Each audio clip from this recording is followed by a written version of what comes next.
ಜೊತೆಯಲ್ಲಿ ಆಗಮಿಸಿರುವ ಭಾರತ ಸಭಾ ಸದಸ್ಯರು, ಆತ್ಮೀಯರು, ಹಿರಿಯರಾಗಿರ್ತಕ್ಕಂಥ ಸನ್ಮಾನ್ಯ ಪಾರ್ಸಾದ್ ಸಾಹೇಬ್ರವರೇ, ಯಪ್ಪ ಪ್ಲೀಸ್, ಶಾಸಕರು, ನನ್ನ ಕಿರಿಯ ಸಹೋದರ ವೆಂಕಟೇಶ್ ಅವರೇ, ಹಿರಿಯರಾಗಿರ್ತಕ್ಕಂಥ ವಿಧಾನ ಪರಿಷತ್ತಿನ ಸದಸ್ಯರಾದ ನಮ್ಮೂರೇ ಆಗಿರ್ತಕ್ಕಂಥ ತಿಪ್ಪೇಸ್ವಾಮಿ ಸಾಹೇಬ್ರವರೇ, ಡಾಕ್ಟರ್ ವೆಂಕಟರಮಣಪ್ಪನವರೇ, ನಮ್ಮ ರೈಲ್ವೆ ಇಲಾಖೆಯ ಕಾಮಗಾರಿಗಳ ಭಾರತ ಸರ್ಕಾರದ ಒಬ್ಬ ದೊಡ್ಡ ಪ್ರತಿನಿಧಿಯಾಗಿ ರಾಯದುರ್ಗ, ತುಮಕೂರು, ದಾವಣಗೆರೆ, ಇಡೀ ರಾಜ್ಯದ ಎಲ್ಲ ಕಾಮಗಾರಿಗಳನ್ನ ತುಂಬ ನಾಗಾಲೋಟಕ್ಕೆ ಕೊಂಡೊಯ್ಯೋದ್ರ ಮುಖೇನ ಎಲ್ಲ ಕಡೆಯಲ್ಲೂ ಕೂಡ ಜಾಗೃತಿಯನ್ನು ಮೂಡಿಸ್ತಾ ಇರ್ತಕ್ಕಂಥ ನಮ್ಮ ಮುಖ್ಯಸ್ಥರು ಆಗಿರ್ತಕ್ಕಂಥ ಈ ರೈಲ್ವೆ ಇಲಾಖೆಯ ಸನ್ಮಾನ್ಯ ಅಜಯ್ ಶರ್ಮಾ ಅವರೇ, ಮುಖ್ಯ ಅಭಿಯಂತರಾಗಿರ್ತಕ್ಕಂಥ ಸನ್ಮಾನ್ಯ ಶಿವಪ್ರಸಾದ್ ಅವರೇ, ಬಂದಿರ್ತಕ್ಕಂಥ ಎಲ್ಲ ಮುಖಂಡ್ರೆ, ನನಗೆ ಭಾರಿ ಖುಷಿಯಾಗಿರೋದು, ತುಂಬಾ ಜನ ಒಂದು 10 ವರ್ಷ, 15 ವರ್ಷ, 20 ವರ್ಷ, 25 ವರ್ಷ ಆಗಿದ್ದು, ವೆಂಕಟರಮಣಪ್ಪ ಬಿಟ್ರೆ ಮಕ್ಕಳೆಲ್ಲರೂ ಕೂಡ ಬಂದಿದ್ದೀರಿ. ನಿಮ್ಗೆಲ್ಲರಿಗೂ ಕೂಡ ನಾನು ತುಂಬ ಧನ್ಯವಾದಗಳನ್ನ, ಸ್ವಾಗತವನ್ನು ಕೊಡ್ತೀನಿ. ಇದು ನಾನು ತುಂಬಾ ನಿರೀಕ್ಷೆ ಮಾಡಿದ್ದೀನಿ. ಸೈಲೆಂಟ್ ಆಗಿರೋ ಕೇಳ್ರಿ. ಈ ಭಾಗದ ನಾಗರಿಕತೆ ಬದಲಾವಣೆ ಆಗ್ಬೇಕಾಗಿದೆ. ಏನೋ ಒಂದಷ್ಟು ಸೋಲಾರ್ ಪಾರ್ಕ್ ಬಂದು ಜನ ಒಂದಷ್ಟು ಉಸಿರಾಡುವಂತಾಗಿದೆ. ಇಷ್ಟೆಲ್ಲ ನಮ್ಮ ರಘುವರು ಯಾರು ಹೇಳ್ತಾ ಇದ್ರು, ಅವಾಗ ನಮ್ಮ ಜೊತೆ ಕಾರ್ಯ ಬಂದಿದ್ರು, ಅವ್ರ ಹೆಸರು ನಮ್ಮ ಕಾರ್ಯ ಬುದ್ಧಕ್ಕೆ ಶ್ರೀನಿವಾಸ್ ಅವ್ರು ಬಂದು ಮಾತಾಡ್ತಾ ಇದ್ರು, ದೇಶಕ್ಕೆಲ್ಲ ಮಳೆ ಆಗ್ತಾ ಇದೆ, ಆದ್ರೆ ಈ ಭಾಗಕ್ಕೆ ಮಳೆ ಕಡಿಮೆ ಆಗಿದೆ ಅನ್ನೋ ಮಾತನ್ನು ಹೇಳ್ತಾ ಇದ್ರು. ಭಗವಂತ, ಪ್ರಕೃತಿ ಯಾವ ರೀತಿ ಇದ್ದಾರೋ ನಾವ್ಯಾರು ಕೂಡ ಊಹೆಗೂ ಹಿಡಿದಂಥದ್ದು. ಒಂದು ಮಾತನ್ನ ಹೇಳ್ತೀನಿ, 2027 ಒಳಗಡೆ ರಾಯದುರ್ಗ, ತುಮಕೂರು, ಎಲ್ಲಿಂದ ಎಲ್ಲಿಗೆ ಅನ್ನೋದಕ್ಕಿಂತ ಹೆಚ್ಚಾಗಿ ಇವತ್ತೇನು ಇದು ದೊಡ್ಡಹಳ್ಳಿ ಕೆ ರಾಂಪುರದಿಂದ ಪಾವಗಡಕ್ಕೆ ಈ ವರ್ಷದಲ್ಲೇ ಪೂರ್ತಿ ಮಾಡ್ತಕ್ಕಂಥ ಎಲ್ಲ ತರದ 16 ಕಿಲೋಮೀಟರ್ ಇನ್ನು ಬರೀ ಲೈನ್ ಅನ್ನು ಹಾಕ್ಬೇಕು. ಮಾಡಕ್ಕಾಯ್ತದೇನಪ್ಪ? ನಮ್ಗೆ ಯಾಕಂದ್ರೆ ಮತ್ತೆ ನಾವು ಇದಾಗೋದು ಬೇಡ. ಪಾಪ ಆಮೇಲೆ ಶರ್ಮಾ ಅವ್ರು BP ರೈಸ್ ಮಾಡ್ಕೊಡ್ತೀವಿ, ಅವ್ರಿಗೂ ಪಾಪ ಇದಾಗಬೇಕಲ್ಲ. ಇವಾಗ ಮೊನ್ನೆ ತಾನೇ ಬಂದಿದ್ದಾರೆ. ಜನವರಿ 8 ಡಿಸೆಂಬರ್ 8 ಇನ್ನೊಂದು ಉಸಿರು ಕಟ್ಟಬೇಕಾಗ್ತದೆ. ಆದ್ರೆ ಒಂದು ಒಳ್ಳೆ ಮೆಸೇಜ್ ಕೊಡ್ಬೋದು ದೇಶಕ್ಕೆ ಅಲ್ಲ, ಮೆಸೇಜ್ ಹೋಗ್ತದೆ. ಪ್ರೈಮ್ ಮಿನಿಸ್ಟರ್ಗೂ ಕೂಡ ಎಲ್ಲ ಒಂದ್ ಕಡೆ ಜನ ನಮ್ಗೆ ಕೈ ಹಿಡಿತಾ ಇದ್ದಾರೆ ಅನ್ನೋದು ಬರ್ತದೆ. ರೋಷನ್ ಹೆಸರು सूरज नहीं होता है हाँ, आपका काम भी रहता है। मेरा शर्मा जी का काम बहुत कम है, आपका सुधाकर का बाद में चीफ इंजीनियर का काम बहुत है। कैसा करना, क्या करना, आपका चिंता है, वो तो कीजिए, वो तो बहुत अच्छा रहता है। इधर एक प्रोग्राम करेंगे, ಇದನ್ನ ಒಂದು ಮಾಡೋಣ. ಎರಡನೇದು, ಇನ್ನೆರಡು ಚರ್ಚ್ಗಳು ನಮಗೆ ಟೆಂಡರ್ ಆಗಬೇಕಾಗಿದೆ. ಈಗಾಗಲೇ ಬಿಡ್ತೀವಿ, ಇದು ಸಾರಿ ಪಾವಗಡದಿಂದ ಮಡಗಸಿರವರೆಗೂ ಟೆಂಡರ್ ಆಗಿದೆ, ಕೆಲಸ ಪ್ರಾರಂಭವಾಗಿದೆ. ಮಡಗಸಿರಿಂದ ಮಧುಗಿರಿಯಿಂದ ಕೊರಟಗೆರೆ ಡಿಸ್ಟಿಕ್ ಮಾತ್ರ ಆಗಬೇಕಾಗಿದೆ. ಅದನ್ನು ಇನ್ನು ಕೊರಟಗೆರೆಯಿಂದ ಊರುಕೇರಿಗೆ ಈಗಾಗಲೇ ಆಗಿದೆ, ಅದು ಕೂಡ ಟೆಂಡರ್ ಆಗಿದೆ. ನವೆಂಬರ್ ಡಿಸೆಂಬರ್ ಅದು ಕೆಲಸ ಶುರು ಮಾಡ್ತಾ ಇದ್ದೀವಿ ಅಂತಾರೆ. ಬರೀ ಸಹಿ.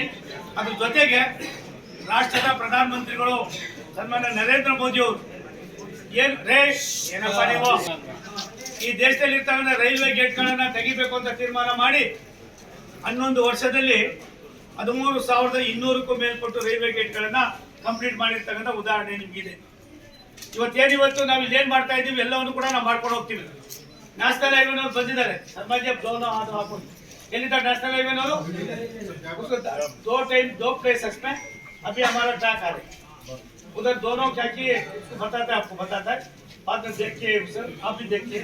ಅದು ಮಾಡಿ ನಮ್ದೇನು ಟ್ರೈನ್ ಬಿಡ್ತಾರೆ ಸೆಂಟ್ರೆ ಅದನ್ನ ನಾವು ಮಾಡ್ಕೊಡ್ಬೇಕು. आर ओ बी आपका मुझे मालूम है, आप टेक्निकली यू आर क्वालिफाइड, देखिए वे होना चाहिए अभी, इसलिए मैं उसको भी ले पाया. ಇದರ ಇವೆಲ್ಲ ನಿಂತೋಯ್ತವೆ.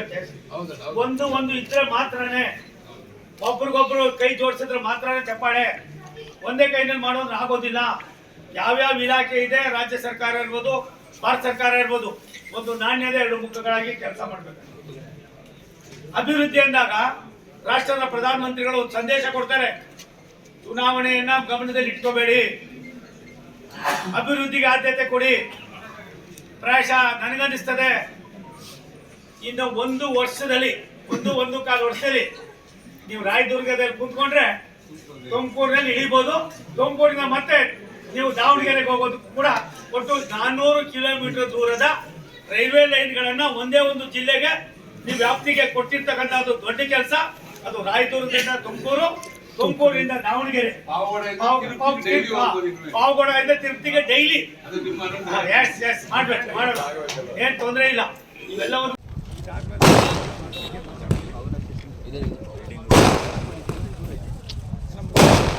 ಏನಕ್ಕೆ ನಿಮಗೆ ನಿಮಿಷ ಇರಿ, ಏನು ಮಾಡ್ತಾರೆ ನೀವು ಮೊಬೈಲ್ ಅಡ್ಡ ಬರ್ತಾರೆ. ಮೈನ್ ರೋಡ್ ಇಲ್ಲ ಕೊಡಿ, ಹೌದಾ? ಊರಲ್ಲಿ ಬರುತ್ತೆ ಕೊಡಿ. ಆಯ್ತು ಆಯ್ತು ಅದಕ್ಕೆ ಹಾಕಿ ಅದು ಮೈನ್ ರೋಡ್.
ಯಜಮಾನ್ರೆ, ಅವ್ರಿಗೆ ಹೋಗಿ ಮಾಡೋಕ್ಕೆ ಕೆಲಸ ಇಲ್ಲ.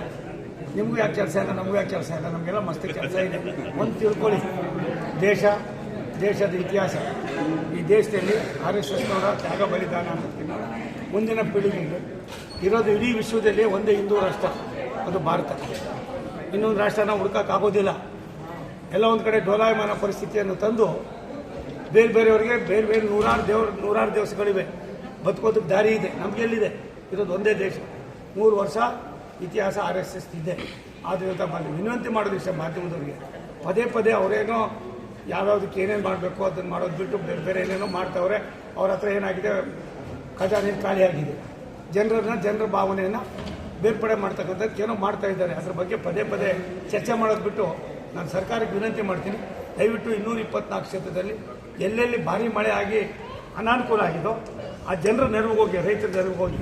ಇಂಥ ಪಾವಗಡದಂಥ ಮಾಡಿದ್ದಲ್ಲಿ ಇನ್ನೂ ಕೂಡ ಅಷ್ಟು ತೃಪ್ತಿ ಆಗೋಷ್ಟು ಮಳೆ ಬಿದ್ದಿಲ್ಲ. ಇಂಥ ಕಡೆ ಏನು ಆದ್ಯತೆ ಕೊಡಬೇಕೋ ಕೊಡಿ. ನಿಮ್ಮವರೇ ಶಾಸಕರಿದ್ದಾರೆ, ನಿಮ್ಮವರೇ ಎಲ್ಲರೂ ಇದ್ದಾರೆ. ನನಗೆ ಅವರು ಇವರು ಅನ್ನೋದಕ್ಕಿಂತ ಹೆಚ್ಚಾಗಿ ದೇಶದ ಅಭಿವೃದ್ಧಿ ಆಗಬೇಕಾದ್ರೆ ರಾಜ್ಯದ ಅಭಿವೃದ್ಧಿ ಆಗಬೇಕು. ರಾಜ್ಯದ ಅಭಿವೃದ್ಧಿ ಆಗಬೇಕಾದ್ರೆ ತಾಲೂಕಿನ ಅಭಿವೃದ್ಧಿ ಆಗಬೇಕು, ಡಿಸ್ಟಿಕ್ ಅಭಿವೃದ್ಧಿ ಆಗಬೇಕು, ಪಂಚಾಯತಿಗಳು ಅಭಿವೃದ್ಧಿ ಆಗಬೇಕು. ಅದ್ರ ಬಗ್ಗೆ ಗಮನ ಹರಿಸ್ರಿ. ಅಂದರೆ ನರೇಂದ್ರ ಮೋದಿಯವರು ಏನಾದರೂ ಈ ರೀತಿಯ ಯೋಚನೆ ಮಾಡಿದರೆ 25 ಕೋಟಿ ಕುಟುಂಬ ಇವತ್ತು ಮೇಲ್ಪಂಕ್ತಿಗೆ ಹೆಂಗೆ ಬರ್ತಾಯಿದ್ರು, ಬಡತನದ ರೇಖೆಯಿಂದ ಮೇಲ್ಪಂಕ್ತಿಗೆ.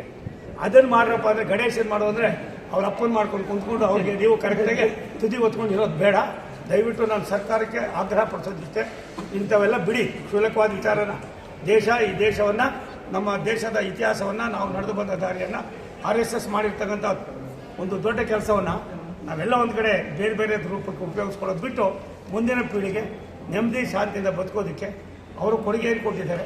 ಅಂಥ ಕೊಡುಗೆಯಲ್ಲಿ ನಮಗೂ ಏನಾದ್ರು ಆಯ್ಕೆ ಇದ್ದರೆ ಮಾಡಿಕೊಂಡು ಕೆಲಸ ಮಾಡೋದಕ್ಕೆ ಅನುವು ಮಾಡಿಕೊಳ್ಳಿ. ಇದು ನಿಮ್ಗೆ ಒಳ್ಳೆಯದಲ್ಲ, ಗೌರವ ಅನ್ನೋಲ್ಲ. ನೀವೇನು ಮಾಡ್ತಿರೋ ಅದನ್ನು ಪದೇ ನಾವು ಹೇಳಿ ನಮ್ಮ ಗೌರವವನ್ನು ಕೂಡ ಕಡಿಮೆ ಆಯ್ತಾ ಇದೆ.